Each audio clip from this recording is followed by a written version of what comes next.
Okay, hello everyone. Today we'll be doing a pure maths past paper, unit 1 for 2016. In this video, I will only be doing the first 21 questions. I will be doing the rest of the questions in part 2. Let's get started.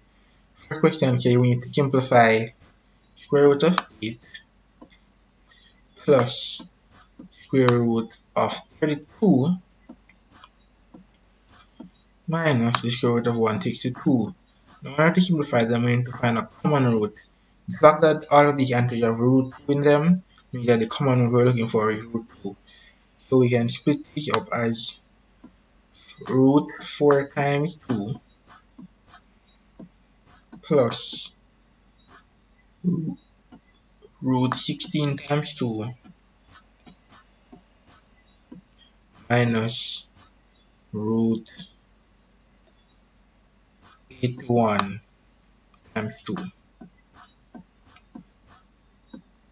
Now, further now, we can pull out the 4, the 16, and the 81 from behind the root. And of course, when we do that, we'll have to square root it. So we'll get 2 root 2, so the square root of 4 times the square root of 2, plus 4 root 2 minus 9 root 2. Now that we have a common root, we can just add and subtract it across. And of course, you get 6 root 2 minus 9 root 2, which will give us negative 3 root 2. Okay, now let's move on. Let's clear this, and we can move on to question number 2.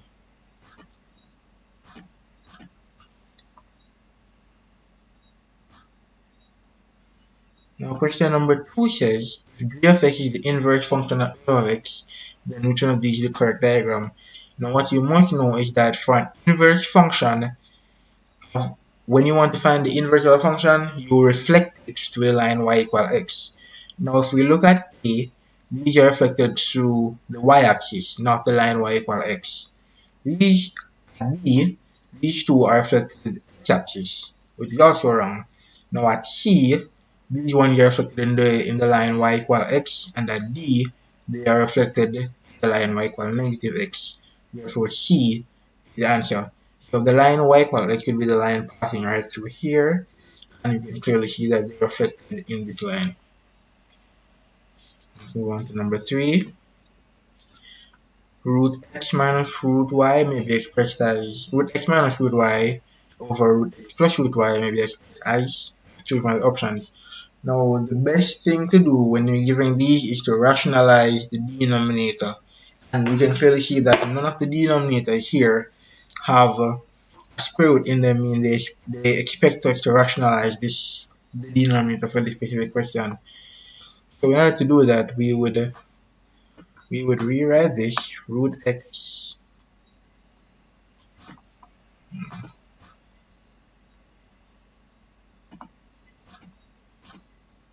root x minus root y all over root x plus root y. There, and then we would multiply the top and bottom by the conjugate of the denominator, since that's the one where we're rationalizing. So we would multiply top and bottom by root x minus root y.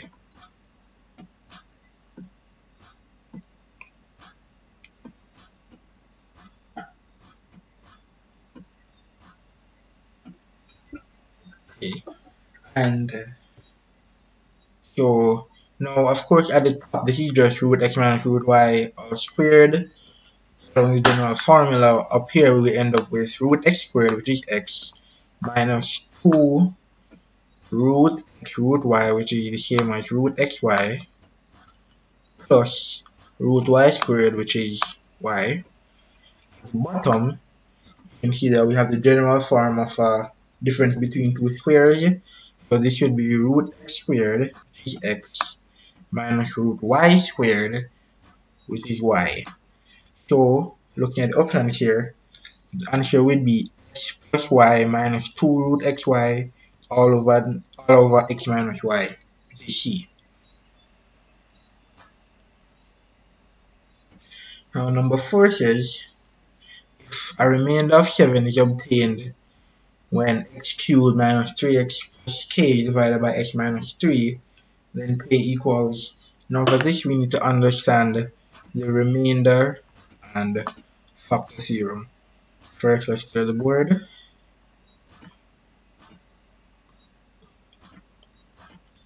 Now, according to the remainder theorem, when we divide a polynomial of x by x minus 3, then the remainder is supposed to equal to f of 3. And of course, we know that in the case where the remainder is 0, then that means that x minus 3 is a factor. So, if you know that the remainder is equal to f of 3, therefore we can first find f of 3, letting f of x equal x cubed minus 3x plus k. You can now say that f of 3 is equal to 3 cubed minus 3 times 3 plus k, and f of 3 is equal to the remainder, which in this case is 7. So now we can say that 27, which is 3 cubed minus 9 plus k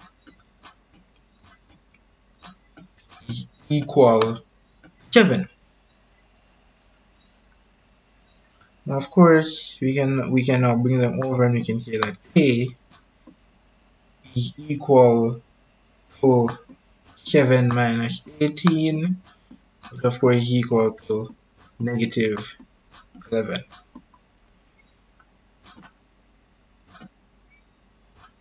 You can clear this off, move to question number 5. Question number 5, the negation of p and negation of q is actually equal to a.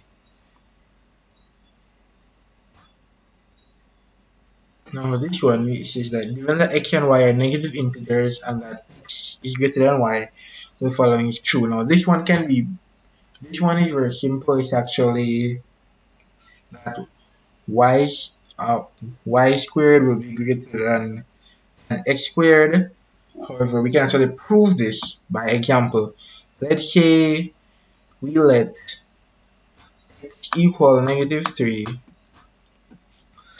and y equal negative 1. Now, of course, we know that negative negative 1, no, let, let x equal negative 1, sorry.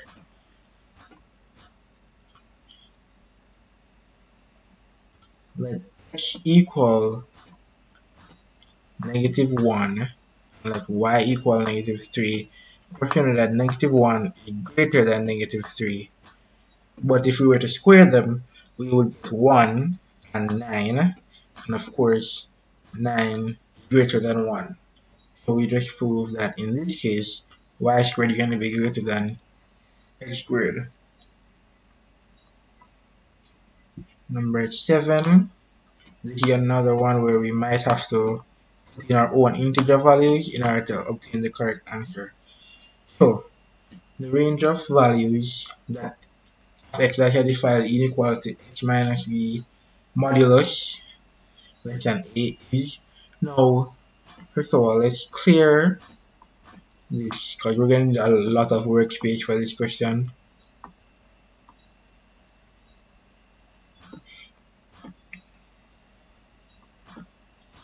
The first thing we're going to do when you see a modulus is to actually square both sides, and doing that we will get x squared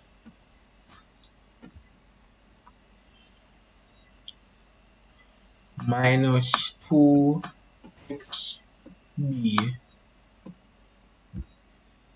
plus b squared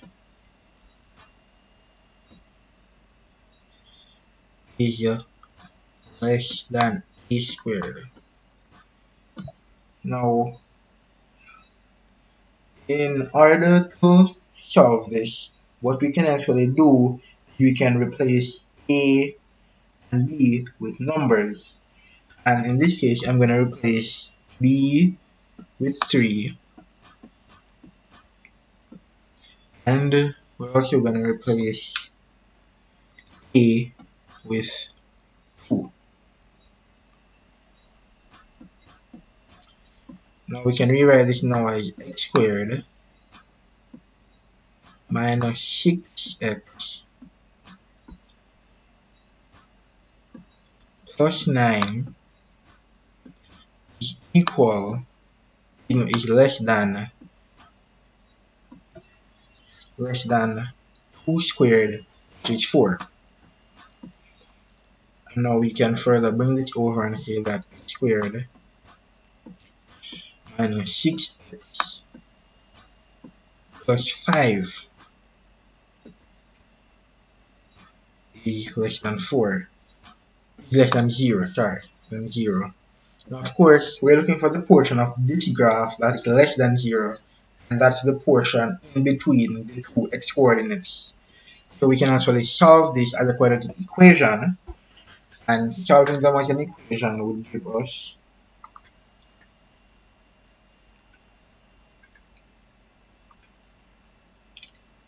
1 and 5.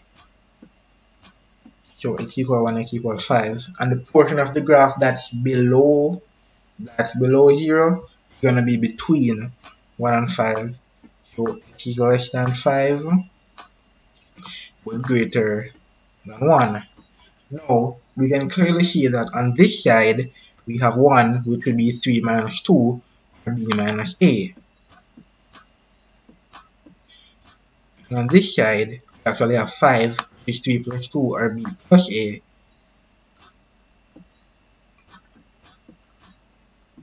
So the only answer here that matches that would be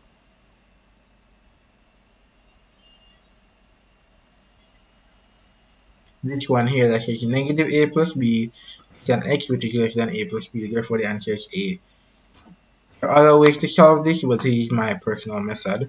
You can also look up the many other ways you could solve this question. Some of them might be a bit simpler, but that's just how I understand it. Now, number 8 here, which was the following mapping diagram, does not represent a function. Now, what you should know is that for a function, every x value must only map onto one y value. If we look at C, we can see that for every value on the x-axis here, it's going to have a y value above 0 and a y value below the axis as well. So that it has two y values for each x means it's not a function. So the answer is C. Number 9. If log base a of 4 plus log base a of x minus log base a of 7 equal to the value of x is. Now, according to our law of logarithms, this can be simplified as log base a of 4 times x all over 7. And then, of course, we have that equal to 2. So we would say a squared, we're writing it in this form, equal to 4x over 7. Therefore, 7a squared over 4 is equal to x. And that's that.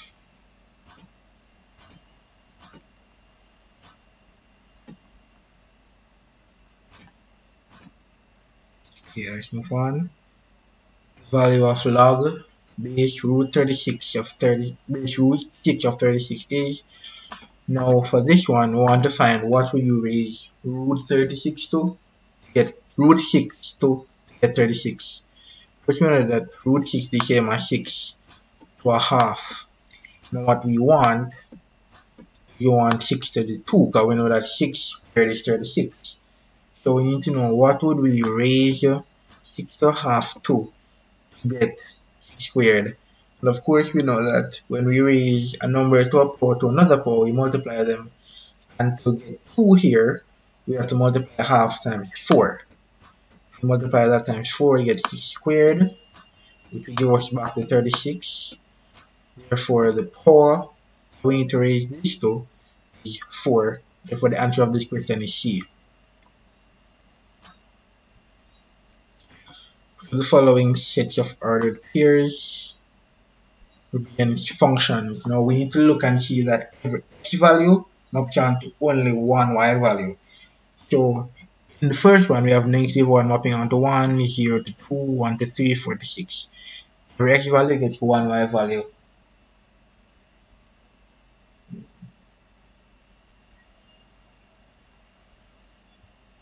And then we have -2 mapping onto 4, 1 mapping onto 1. Then again, we have 1 mapping onto 4. The fact that the x value of 1 gets two different values, 1 and 4, means that this is not a function. Here we have -1 mapping onto 1, 0 to 0, 1 to 1, -3 to 9, so this is a function. Finally, we have -2 to 5, -1 to 5, 0 to 5, 1 to 5. Therefore, the answer here would be 1, 2, 1, 3, 4 only.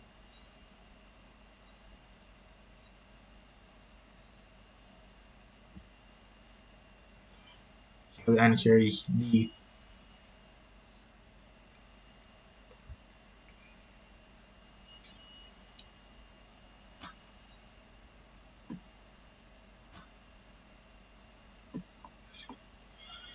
For this one, we are again going to have to apply laws of logarithms, and applying those, we would end up with this being simplified as log, since it's all to the same base, apply the product division, the product rule, division rule, as well as the power rule, because we have a constant multiplying a log here. We end up with log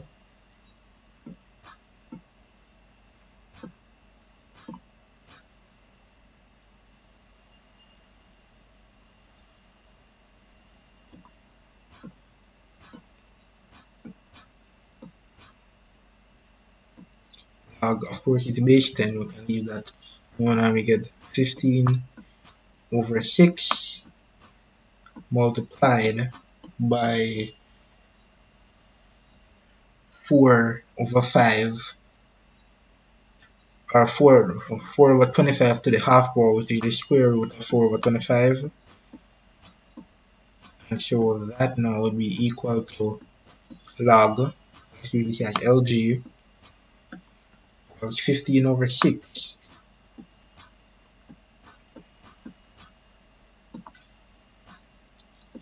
times 2 over 5. Of course, 1 to 22 goes 1 time, 60 goes 3 times, 5 into 5 goes 1 time, then again into 15 it goes 3 times. Therefore, we have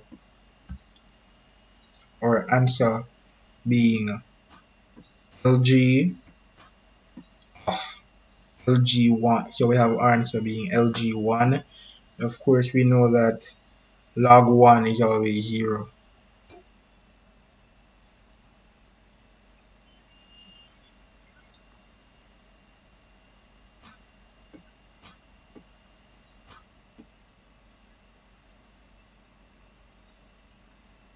Now we move on to number 13. Now, for number 13, the workout can be quite lengthy, so I'm just going to explain how you would do it. So, for number 13, in order to find out which one of these are factor, you would have to use the factor theorem. The factor theorem states that if x minus b is a factor of f of x, so f of x is a function in x, then f of b is going to be equal to 0. And then similarly, if x plus b is a factor, then f of negative b is going to be equal to 0. So of course, in this case, up here b is 1, -1, 2, -2. So you would just put them into this general form accordingly and see which ones give you 0.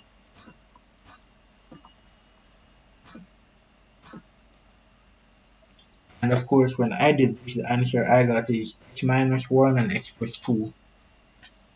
Therefore, 2 and 3 only.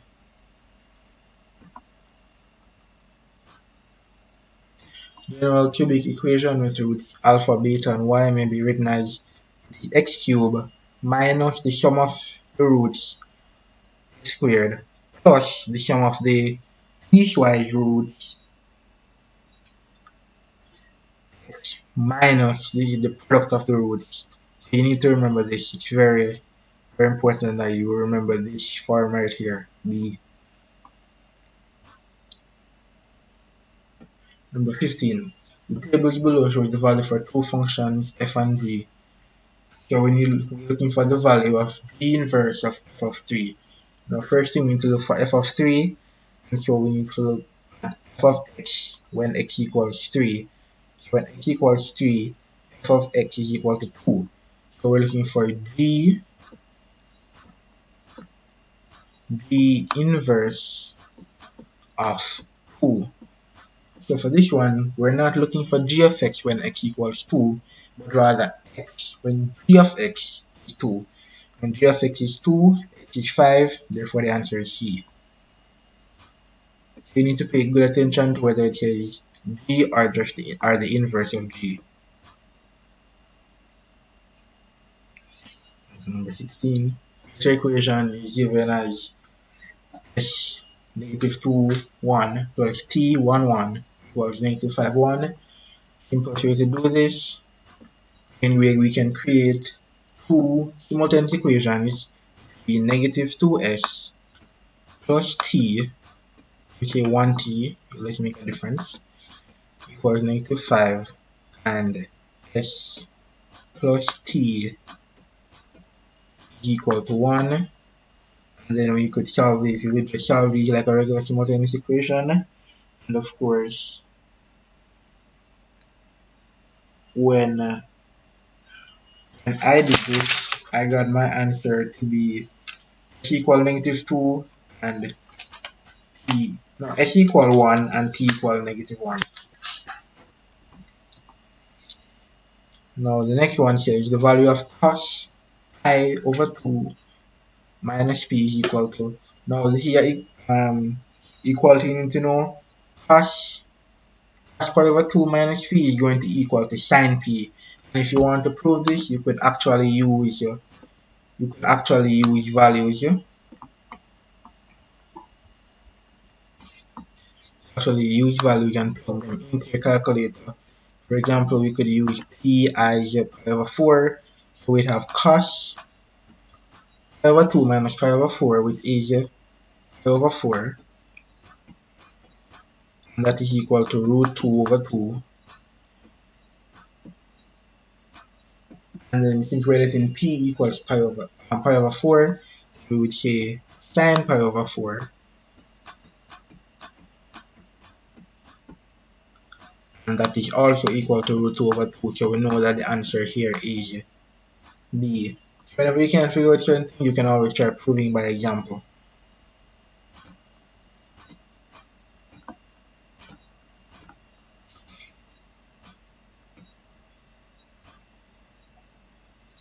Now, the line through the points P, K2, and Q68 is parallel to the line with the equation 3x plus y minus 21 equals 0. The first thing we do here is to change it to its general form is going to be y equals negative 3x plus 21. So we know that the gradient of this line is negative 3. Now, if the other line is parallel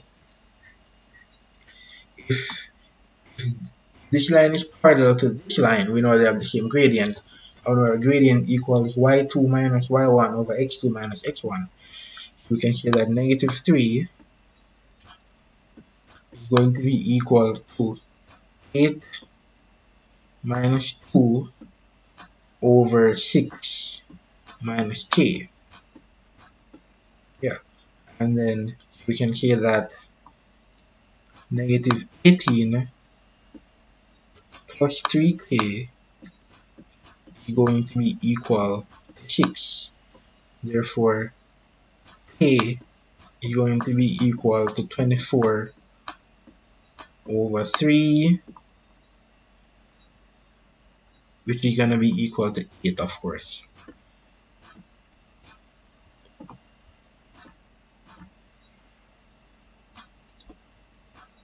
19 says the expression sine 6 theta plus sine 4 theta may be expressed as. Now for this one, we're going to need to use the sum of sines formula. And there's no need to memorize this because this will be on your sheet. And it says that sine x plus y is equal to 2 sine x plus 2 sine x plus y over 2 plus x minus y over 2. So this is going to be equal to 2 times sine 6 theta plus 4 theta over 2, which is going to be 5 theta, and cos of 6 theta minus 4 theta over 2, which is just going to be theta. So of course, your answer here is going to be C. Curve is defined by the parametric equation is x equals to 3 plus 2t and y equals 2 plus t.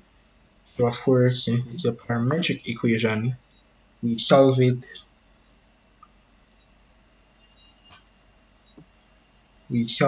by finding out what t is equal to for both equations, and then of course from there we can just go ahead and equate them. So we know that if y is equal to 2 plus t, t is equal to y minus 2, and t is also equal to x minus 3 all over 2. You can see that y minus 2 is equal to x minus 3 over 2, and by bringing over the 2 to multiply, we can see that 2y minus 4 is equal to x minus 3, and therefore we know that 2y minus x is equal to negative 3 plus 4, which is 1. Now of course that isn't here, but we realize that if we divide through by negative 1, we'll end up with d.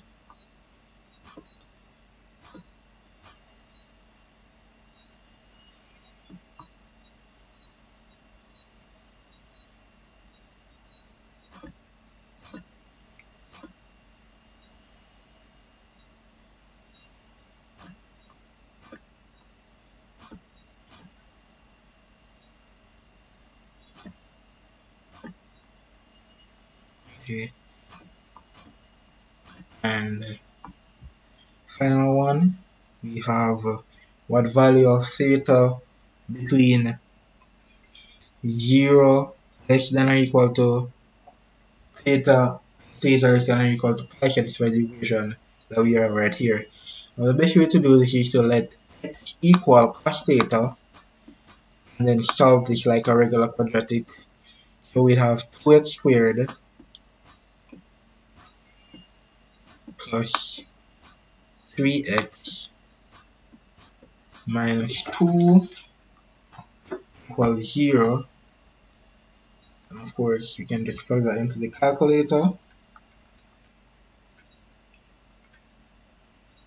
We get 2, 3, we get x equal half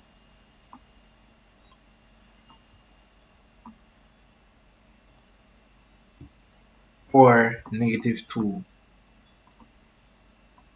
Now right away we know that negative 2 is invalid because x equal cos theta and cos theta cannot equal negative 2.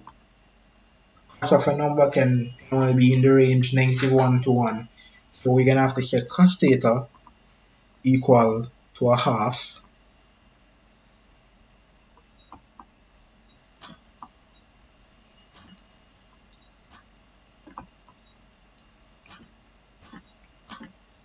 in which case cos theta, if we set cos theta equal to a half, then within this parameter we're given, theta would then be equal to cos inverse of a half, and in that parameter it would be 60 degrees or pi over 3 radians, which is C. Now like I said, I'll be finishing this paper in a part 2. See you next time. Thanks for watching. Tell me pretty lies, look me in the face, tell me that you love me, even if it's